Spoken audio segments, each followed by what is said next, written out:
Now we're going to discuss language families and proto-languages. Historical linguistics is all about trying to understand how different languages are related and how languages came to be the way they are today. And it's been said, linguistic history is basically the darkest of the dark arts, the only means to conjure up the ghosts of vanished centuries. Of course, I would argue with that archaeology is probably another way to do that, but I'll just let that go. So all the world's languages can be grouped into related languages. The most well-studied of these groups is called the Indo-European language family, and it's spoken by about 3 billion people around the world. Now, who speaks this exotic Indo-European language? Well, if you're taking this class, chances are that you speak an Indo-European language. And these include the Germanic language families, which encompasses German, Yiddish, and English, as well as the Romance languages, so Spanish and French and Portuguese and Italian and so on. It also encompasses some languages you might not even think about as being related to English, like Farsi and Sanskrit, the ancient language of India. Slavic languages are also Indo-European languages, as is Greek, Albanian, and Armenian. And of course, Indo-European languages are really widespread because of colonization. One really easy way to check and see if languages are likely part of the same language family is to look at very basic words like is. So we see that the English is very similar to the German ist, est, esti, asti, ast, and so on. Non-Indo-European languages, or languages that don't belong into a certain language family, really stick out as being different. So here we have a group of Indo-European languages: English, Old German, Latin, Greek, and Sanskrit, right? So if we look at tu, we have tu, twe, duo, dva, of Sanskrit, and then Japanese is futatsu. So that is really different. And here, I'll just let you try to spot the non-Indo-European language. Right, Arabic is obviously not following this pattern of father, vater, pater, pater, and so on. Another non-European language is Euskara or Basque.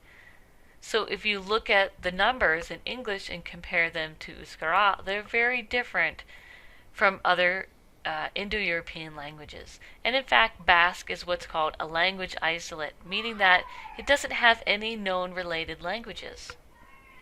Tolkien, author of the Lord of the Rings series and The Hobbit, said when he encountered Finnish that it opened his mind to the exotic structures of a non-Indo-European language, which he described as like discovering a complete wine cellar filled with bottles of an amazing wine of a kind and flavor never tasted before.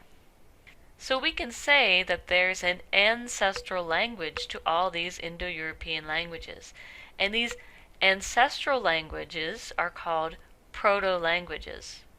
Of course, a lot of people are familiar with the biblical story in which God created languages as a kind of punishment for building this Tower of Babel.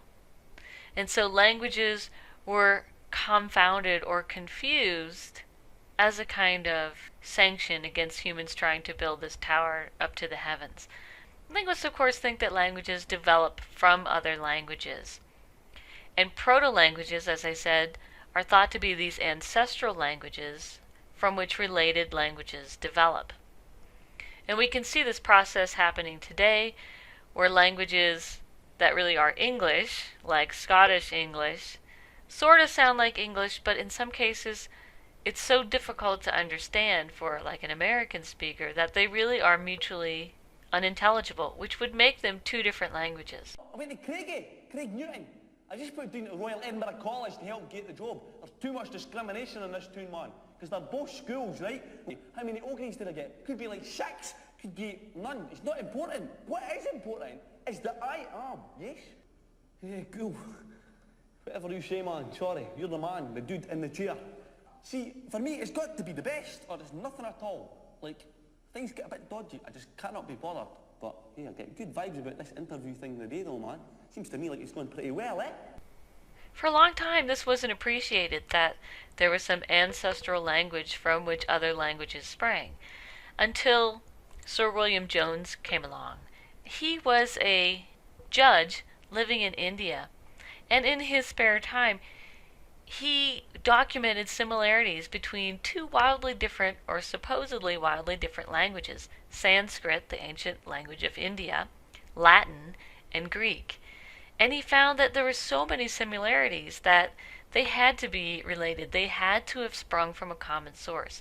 This mother language, which he called Proto-Indo-European, the ancestral language of Indo-European. Of course, Proto-Indo-European, being the mother tongue of all these modern languages, is no longer spoken today, and nobody knows for certain what Proto-Indo-European looked like or sounded like. So it's a language that has been purely reconstructed by linguists. Kind of surprisingly, Jakob Grimm of Grimm's Fairy Tales, Little Red Riding Hood, he was one of these people that was instrumental in figuring out what are called systematic sound shifts in Sanskrit, Latin, Greek, and other Indo-European languages. So he saw that there were these systematic shifts where words that normally would have a P, as in père or father in French, and padre in Spanish, that sound would systematically shift in German and English to an F sound or a V sound.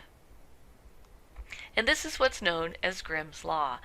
And this is one of the ways in which Proto-Indo-European is reconstructed.